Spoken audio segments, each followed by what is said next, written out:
Yes guys, welcome back to another video. Welcome to the George Benson Football Channel for 6 things we learned from Real Madrid 2, Chelsea 3.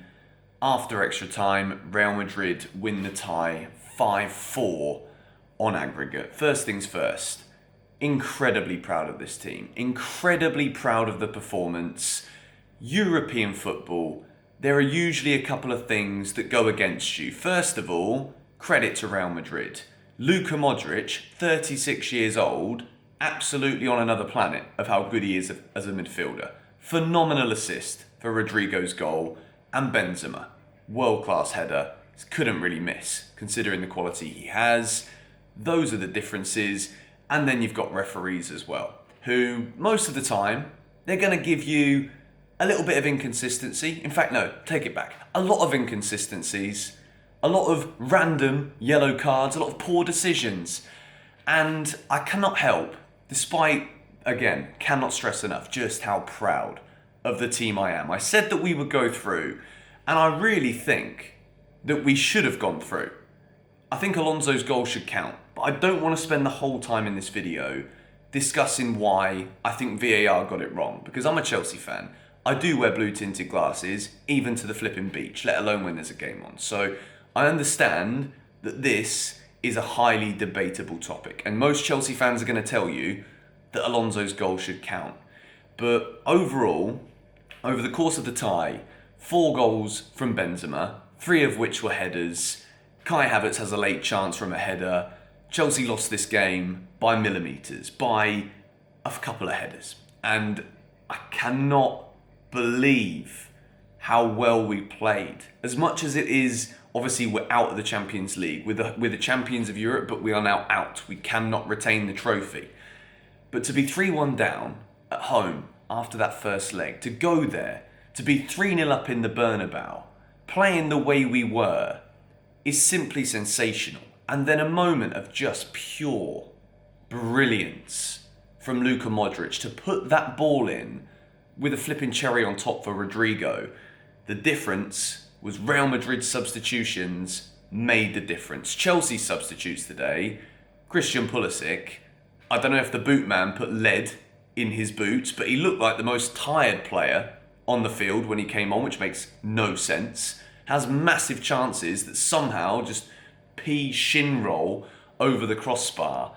But I don't want to blame individuals, because overall, we can only take pride out of this. Thomas Tuchel gets himself booked in extra time, but I'm bloody glad that he's got a mouth on him on the touchline, because some of the decisions that were going against Chelsea today, Real Madrid rolling on the floor, time wasted, stupid things where when the shoe's on the other foot, we don't even get a sniff of a booking for some of the Real Madrid things that were going on. Valverde gets a yellow, comes back, I think he trips up Kovacic over on the wing.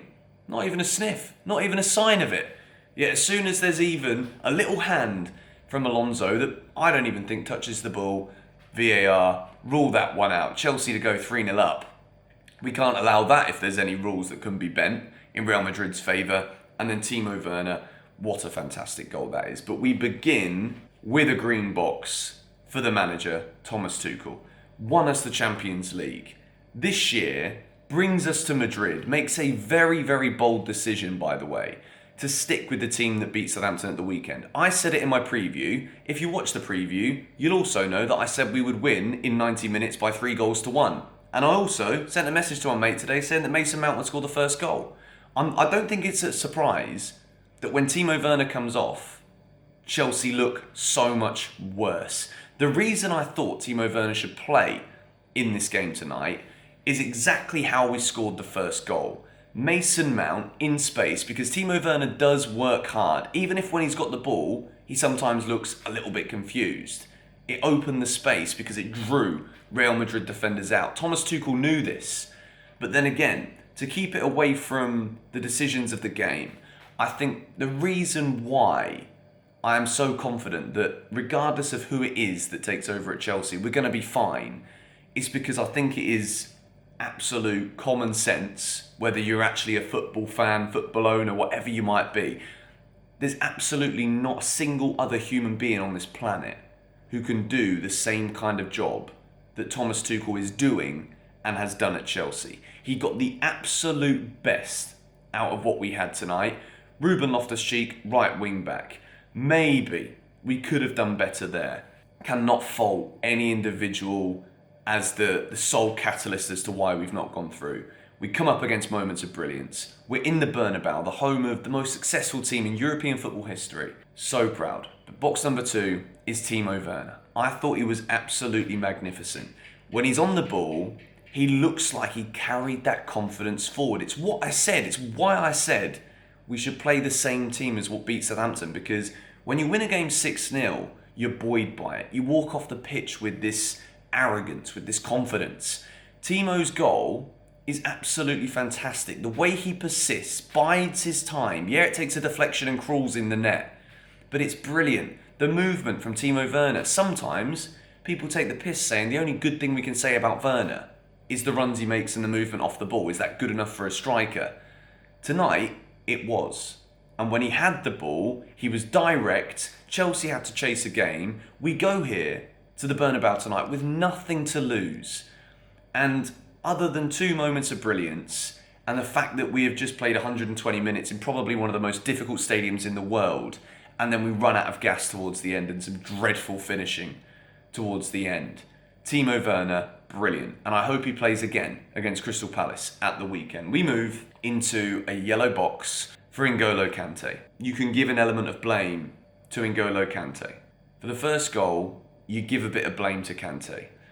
And I think tonight is the moment where, again, I said I don't want to blame individuals, but Luka Modric is 36. And if for 120 minutes, he was arguably the best player on the pitch. Considering Real Madrid ended up going through, yet Chelsea won the game. But N'Golo Kante giving the ball away, I can't ignore it. You guys know he's my favourite player right now in this Chelsea squad. He has been since Eden Hazard left. However, I think when push comes to shove, we have just got to admit that this summer, we need a defensive midfielder. We can say whoever we want about whatever we want in terms of who that's going to be.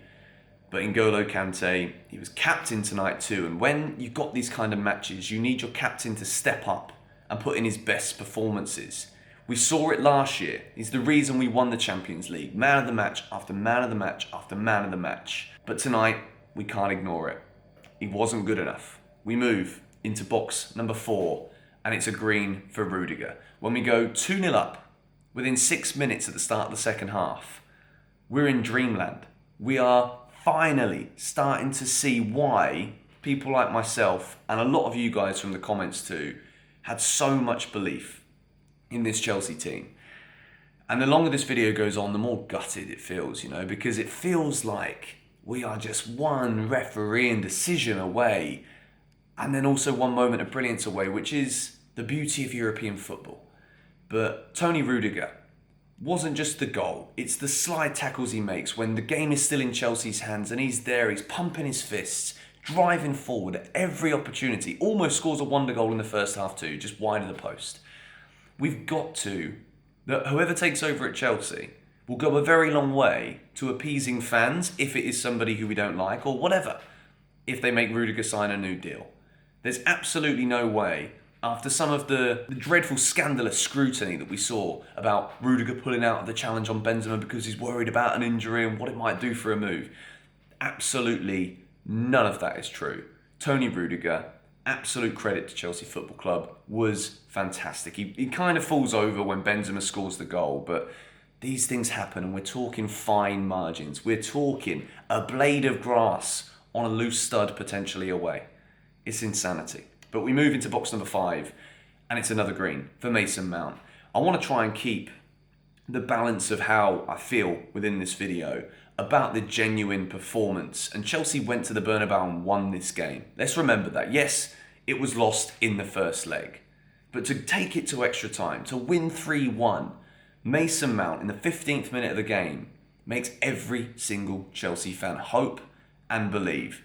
And for me, he was one player who didn't even look like he was tiring towards the end in a mental sense. Yes, physically, everybody was tired.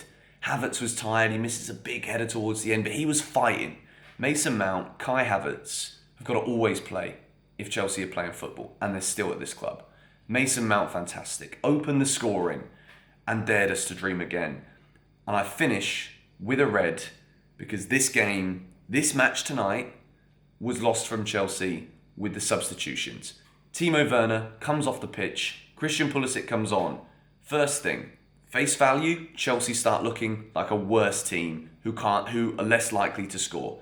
Pulisic, 2 massive chances. Takes one of them, Chelsea are through to the semi-finals. Totally different video, totally different feel about the rest of our season. But like I said earlier, someone put lead in his boots. He looked the most tired. He looked like he just doesn't have the strength to bully off some of these Real Madrid players in these moments where we're fighting. I'm not saying he didn't fight, but he's got to score those chances. Jorginho as well, not just Pulisic. Jorginho, massive chance, scuffs it wide because there's not enough time to hop, skip and jump. Ziyech hits one straight at Thibaut Courtois, good save, but the substitutes didn't do it for Chelsea. Those 3 in particular have got to do more.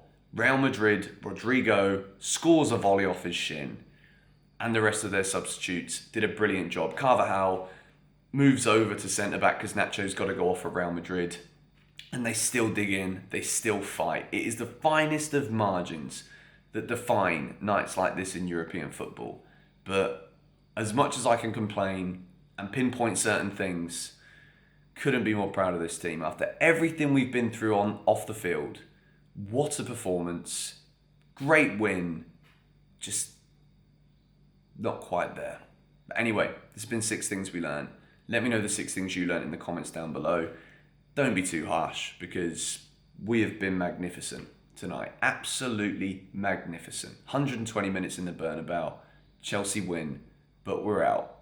But we're still world champions. Go on, you Blues.